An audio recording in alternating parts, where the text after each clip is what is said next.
Organización de Estados Americanos, OEA, mantuvo una reunión este martes para analizar el impasse entre Ecuador y México tras la irrupción en la embajada de dicho país en Quito. El gobierno nacional recalcó sus intenciones de retomar las relaciones con el país norteamericano. En la reunión de la OEA realizada por pedido de Ecuador, el viceministro de Relaciones Exteriores Alejandro Dávalos mencionó que Glass se refugió en la Embajada de México en Quito, aún sabiendo que debía presentarse periódicamente tras ser beneficiado de medidas sustitutivas en casos de corrupción, logrando así evadir la justicia. Ecuador entregó a dicho país toda la documentación de las sentencias del ex vicepresidente y México no habría considerado estos aspectos, por lo que consideran que no era pertinente un asilo político. Aspirábamos a que México diera cumplimiento a lo previsto en dichas normas y hubiera dispuesto la salida del señor Glass de Espinel, quien no reunía los requisitos para el asilo. Ecuador recordó que el artículo 41 de la Convención de Viena establece que todas las misiones diplomáticas deben respetar las leyes del país que los acoge y no deberán inmiscuirse en asuntos internos. Ningún delincuente puede ser considerado como perseguido político.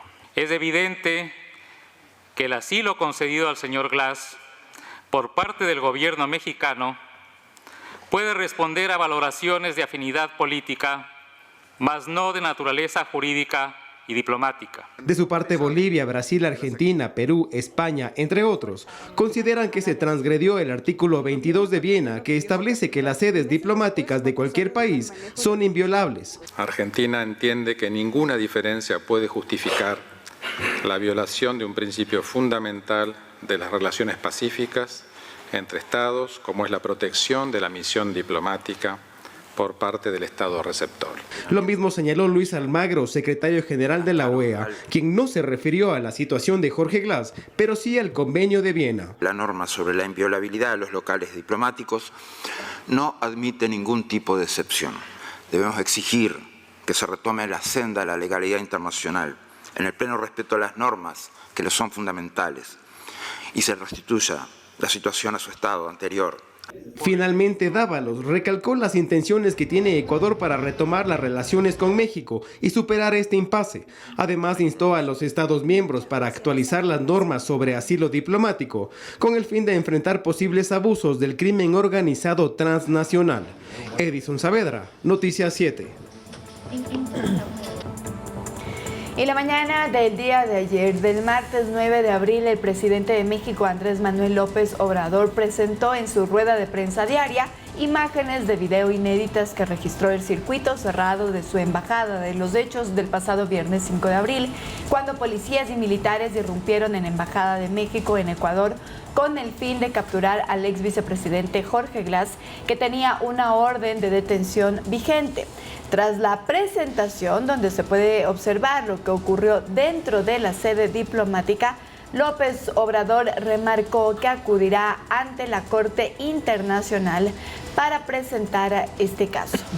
A la Cancillería se le consultó sobre el tema y han mencionado que no les corresponde a ellos, sino que sería el Ministerio del Interior, en este caso, que se pronuncie por las imágenes que justamente estamos observando en estos momentos en pantalla. Lo cierto, y retomando también el tema anterior de la OEA, Ecuador no ha perdido o no ha sido suspendido o sancionado por organismos internacionales. Eso también hay que recalcarlo. En los últimos días se ha hablado de actos, también se ha hablado de declaraciones y comportamientos que han sido calificados como traición a la patria. En el siguiente reportaje los abordamos, cuál es este término y lo que significa. Hace décadas ya, en época de guerra internacional, en el Ecuador se acuñó el término traición a la patria. En este 2024 lo volvimos a escuchar. En las calles, eso es lo que se entiende como traicionar a la patria. Cuando una persona hace lo malo en contra del país, invitando al resto de países a tomar represalias contra su propia patria. Para el presidente Daniel Noboa, es la conducta que han tenido políticos de oposición. Han solicitado a México que nos declare la guerra y a la comunidad internacional que nos sancione económicamente, incurriendo en una traición a la patria nunca antes vista. Ello en referencia a los comentarios difundidos por el expresidente Rafael Correa en medios de comunicación internacionales, solicitando sanciones económicas al país por irrumpir en la embajada mexicana en Ecuador.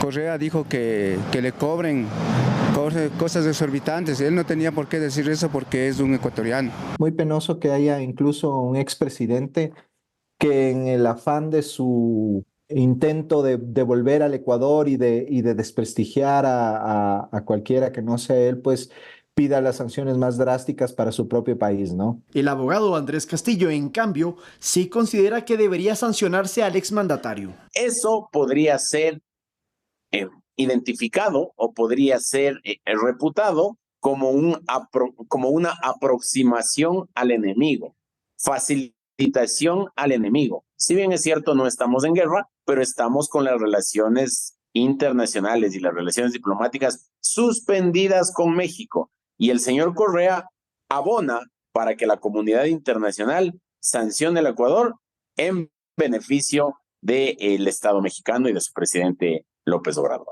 Los analistas también cuestionan los comentarios porque las sanciones no serían contra el gobierno, sino hacia el Estado como tal. Nos va a perjudicar a nosotros.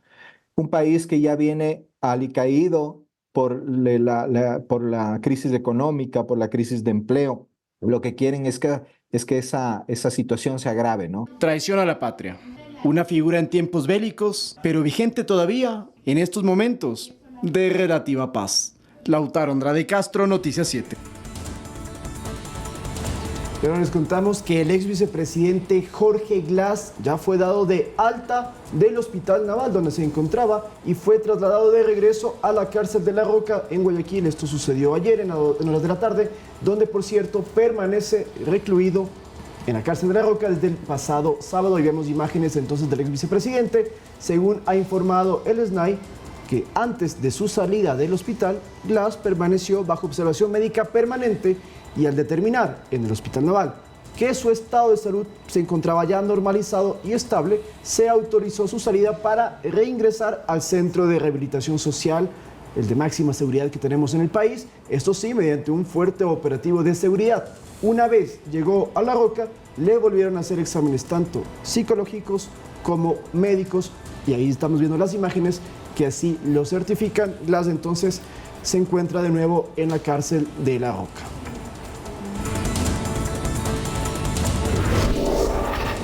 El ex contralor Carlos Polid afronta en los Estados Unidos un juicio por 3 delitos relacionados al lavado de activos. En el primer día de comparecencias de testigos acudió el exfuncionario de la constructora Odebrecht, José Conceição Santos, quien confesó que le habría pagado sobornos a Polid en 2010 para eliminar multas que la Contraloría había interpuesto a la empresa extranjera en Ecuador. Según el testigo, al menos $6 millones le habría entregado en un lapso de 18 meses y que Polid incluso guardaba el dinero en cajas de champán.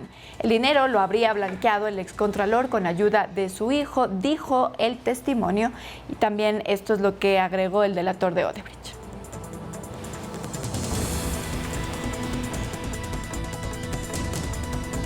Analistas consideran que el gobierno deberá enfrentar un nuevo escenario político en la Asamblea Nacional con la Revolución Ciudadana como oposición. Advierten que el régimen afrontaría trabas permanentes por parte de la bancada correísta, por lo que le sugieren conformar una nueva mayoría en el Parlamento. Este miércoles la Asamblea retoma sus actividades legislativas luego del receso, y para el gobierno esto representa enfrentarse a un nuevo escenario político. Por la coyuntura diplomática con México, la Revolución Ciudadana será oposición. Con esto se desbarata la alianza inicialmente conformada con el Partido Social Cristiano y la bancada oficialista de ADN, y que posibilitó, entre otros aspectos, la aprobación de 5 leyes económicas urgentes enviadas por el Ejecutivo. Para el analista político Andrés Jaramillo, el régimen perdió un espacio de gobernabilidad en la Asamblea, y lo que palpará será una permanente obstrucción por parte del correísmo. Donde se intentará llevar al banquillo a los diplomáticos, a los ministros involucrados, a las autoridades, para que den cuenta de lo que está ocurriendo, y en este sentido se le abrirá un nuevo espacio de confrontación que tendrá que ir gestionando.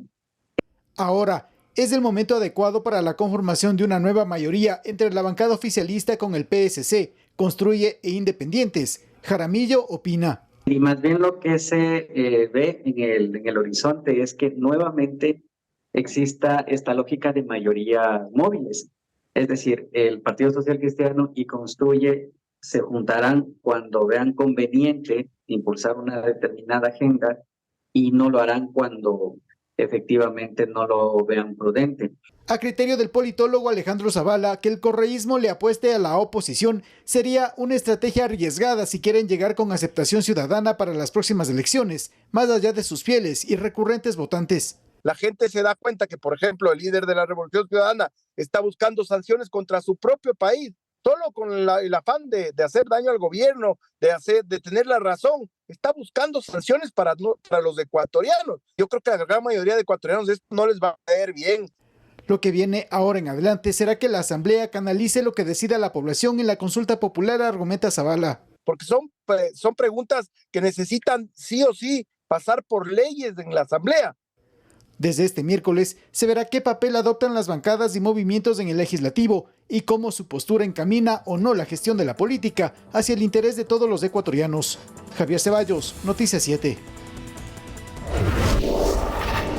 Y mucha atención, porque la Corte Constitucional ordenó la desclasificación de la información referente al caso del equipo periodístico de Diario El Comercio que fue secuestrado y asesinado en la frontera con Colombia en 2018. La Secretaría del COSEPE tiene un plazo de 30 días para entregar dicha información solicitada.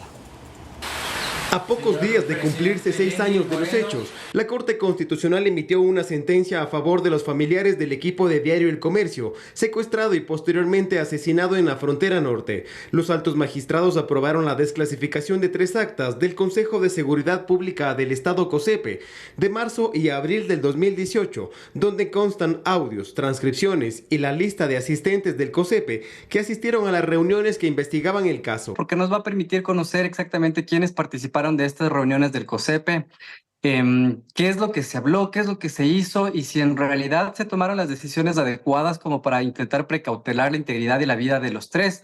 La sentencia de la Corte Constitucional obedece a una demanda presentada en julio del 2021 por los familiares de Javier Ortega, Paul Rivas y Efraín Segarra, que fueron victimados por el Frente Oliver Sinisterra, grupo disidente de las FARC.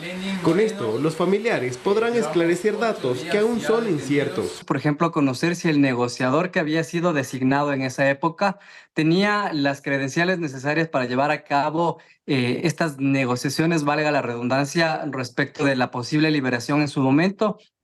Durante los gobiernos de Lenín Moreno y Guillermo Lasso se hicieron ofrecimientos para desclasificar dicha información, pero esto nunca prosperó por la densidad de la misma. La clasificación que tenía la información era de secreta, secretísima, entonces no se podía divulgar pasados 10 años de su clasificación como tal. La Secretaría del Consejo de Seguridad Pública del Estado tiene un plazo de 30 días para entregar dicha información a los familiares de las víctimas, con las que analizarán sus siguientes pasos y además otorga 5 días adicionales para que los datos sean remitidos a la Corte Constitucional. Saber si esta información llega a un juicio internacional, que es una de las posibilidades que nosotros también nos hemos trazado con el objetivo de tener este acceso a verdad y justicia. Recordemos que el 13 de abril del 2018 se confirmó la muerte de Javier, Paul y Efraín.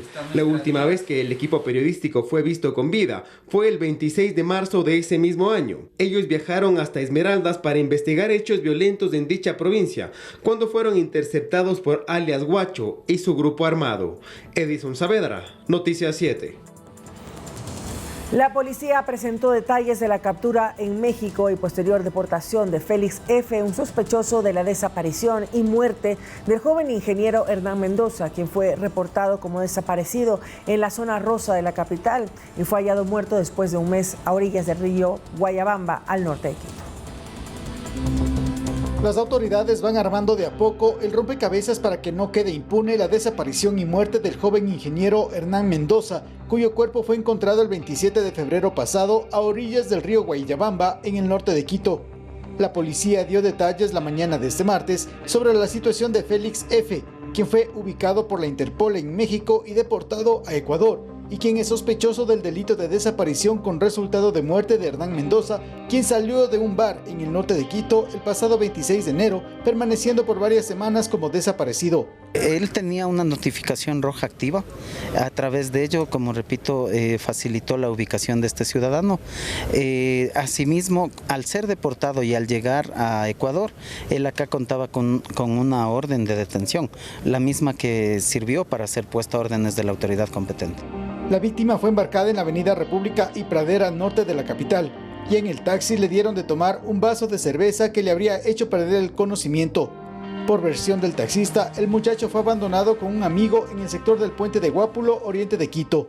Con esta captura va a ser fundamental para que Fiscalía pueda establecer un poco más la claridad sobre este asunto y, como le indicaba, posiblemente existan más implicados o únicamente acá se cierre. Ya eso tendríamos que esperar para ver qué determinan las investigaciones. Como parte de las pruebas, la Fiscalía adjuntó pericias de audio y video que se hicieron a los videos de seguridad de cajero automático del que retiraron de la cuenta de Hernán Mendoza $260. En este caso, existe otra persona vinculada. Se trata de Stalin A, sobre quien se mantiene una orden de búsqueda de la Interpol. Javier Ceballos, Noticias 7. 7 de la mañana, 37 minutos. Les contamos que ante el déficit de viviendas que existe en el país, el gobierno lanzó este martes el Programa Nacional de Hábitat y Vivienda denominado Mi Linda Casa. Con esta iniciativa se prevé la construcción de al menos 45,000 viviendas. El Plan Nacional de Vivienda Mi Linda Casa se ejecutará entre los años 2024 y 2025. El proyecto tiene 5 ejes complementarios.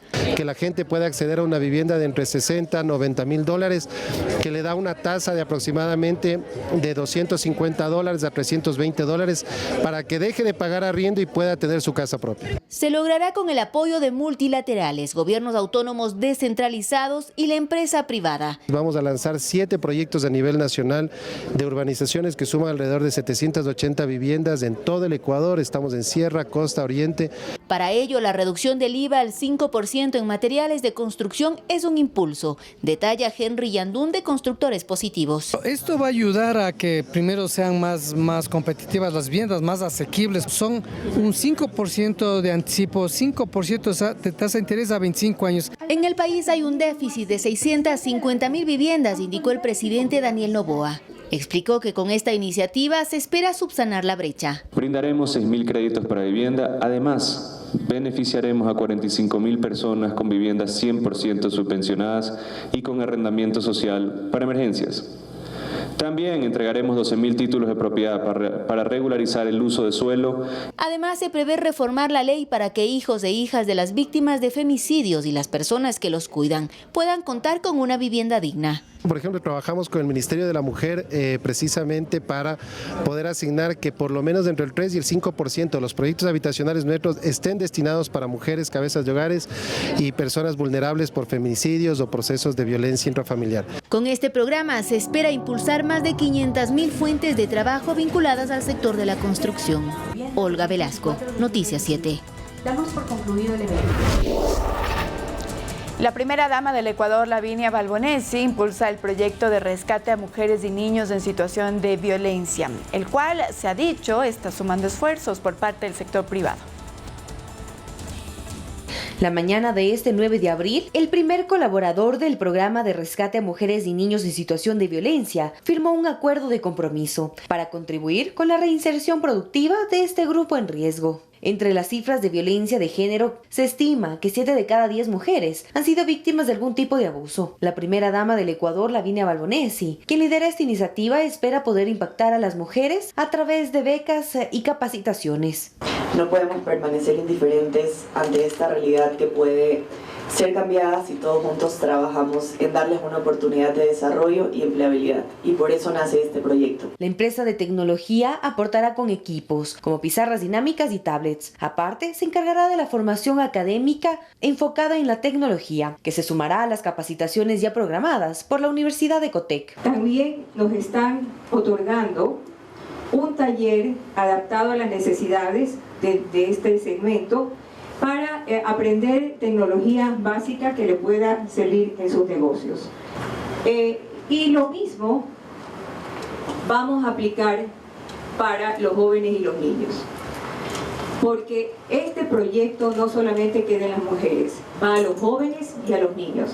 El programa está planteado ejecutarse en 14 meses a través de 3 fases, que iniciaron el pasado mes de marzo y finalizarán en mayo del 2025. Manuela Bedón, Noticias 7. Y el presidente Daniel Noboa realizó un recorrido por el sector de La Gasca, en el norte de Quito, para supervisar la atención gubernamental brindada a los ciudadanos que fueron afectados por el último aluvión. El primer mandatario también hizo la entrega de nuevos kits de asistencia humanitaria y de bonos de contingencia. En cuanto a la entrega de electrodomésticos, el presidente detalló que los aparatos entregados se obtuvieron como parte de procesos de incautación en la aduana. Y entre los insumos que se entregaron, y los vemos allí en imágenes, están cocinetas, refrigeradoras, lavadoras y secadoras para cada uno de los damnificados por este aluvión que, como todos sabemos, cobró inclusive vidas humanas. Tenemos las declaraciones del presidente, escuchemos.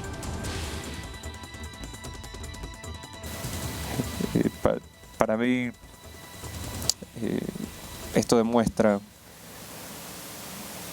el principio más importante de este gobierno, que es tener la empatía y ponerse en los zapatos del otro, ayudar y ser solidario. En todas estas situaciones estaremos juntos. Somos un gobierno solidario, somos un gobierno fuerte, pero también un gobierno empático. Y siempre cuenten con nosotros. Estaremos aquí de vuelta y tenemos que solucionar pues no solo estos problemas, sino ya un problema ya a mediano y largo plazo, que es la parte de las estructuras, y lo vamos a hacer con nuestros ministros.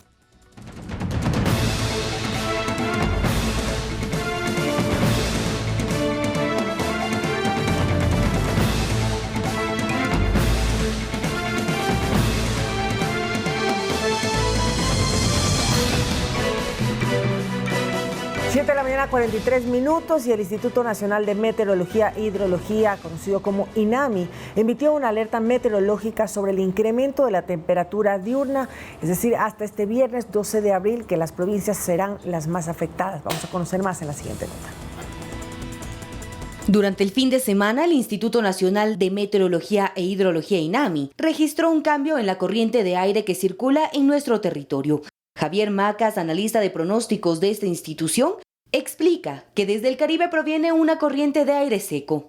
Limita primero el contenido de humedad, limita la formación de nubes, luego permite mucho el ingreso de la radiación ultravioleta, incrementa la temperatura, incrementa las ráfagas de viento. Eso prácticamente son las condiciones que tendríamos prácticamente durante toda esta semana, y es posible que incluso se prolongue hasta la próxima. Este incremento de la temperatura diurna afectará especialmente a las siguientes provincias: en la región interandina, a Imbabura y Pichincha, donde se podrían llegar hasta los 27 grados centígrados; en la zona litoral, Guayas, Manabí y Santa Elena, donde la temperatura podría incrementar hasta los 35 grados centígrados en la sombra y la sensación térmica hasta los 38 grados centígrados. En la Amazonía, Sucumbíos, Orellana y Morona Santiago se verán afectadas, incrementando su temperatura diurna hasta los 34 grados centígrados. Esto podría ir variando hasta el próximo 12 de abril. Según Macas, estas condiciones meteorológicas podrían prevalecer hasta mediados de este mes. El fenómeno del Niño ya se terminó. Nosotros ya estamos entrando a condiciones neutras. Las lluvias son propiamente de la época, por eso es que iniciamos un abril bastante lluvioso. Lo que sí es un poco atípico es tener este ingreso tan prevaleciente, digamos así, de una masa seca tan amplia, tan grande. Ahora, nosotros podríamos tener entre el 15 y 20 de abril nuevamente un incremento de condiciones para eventos de precipitación, que de igual manera responderían a la época. Ya no influencia del Niño no sería. Entre algunos de los efectos de las temperaturas altas está la posibilidad de afectaciones en los cultivos y disminución de su rendimiento. Para la ciudadanía, se recomiendan las siguientes precauciones: utilizar bloqueador solar con un factor 50 de protección de radiación ultravioleta, ropa de colores claros y manga larga, sombrero, sombrilla y gafas, hidratación constante incluidas a las mascotas, evitar la exposición directa al sol entre las 12 y las 2 de la tarde, que es la hora pico en la radiación. ¿Cómo ve usted el clima ahora en abril, que normalmente es de lluvias? El clima ha cambiado mucho y tenemos que protegernos. Manuela Bedón, Noticias 7. Incluso se estima que a escala mundial abril vaya a ser muy caliente. De hecho, marzo ha sido hasta el momento el mes más caluroso de todo el planeta en este 2024. Pero por cierto, sobre todo para la gente que vive en las provincias de Pichincha e Imbabura, 11 puntos de radiación solar es lo que estima el INAMI, lo que indica que es un nivel muy alto. Por favor, ni siquiera el bloqueador puede servir para esas cantidades y esa magnitud. Es mejor utilizar sombrillas, gorra o sobre todo evitar estar directamente bajo los rayos del sol. Y esto va acompañado de las altas temperaturas que se van a sentir en nuestro país, sobre todo en el litoral ecuatoriano. Así que tomen las medidas y las precauciones del caso. 7:46, momento de irnos una pausa y regresamos con los deportes. No se vayan.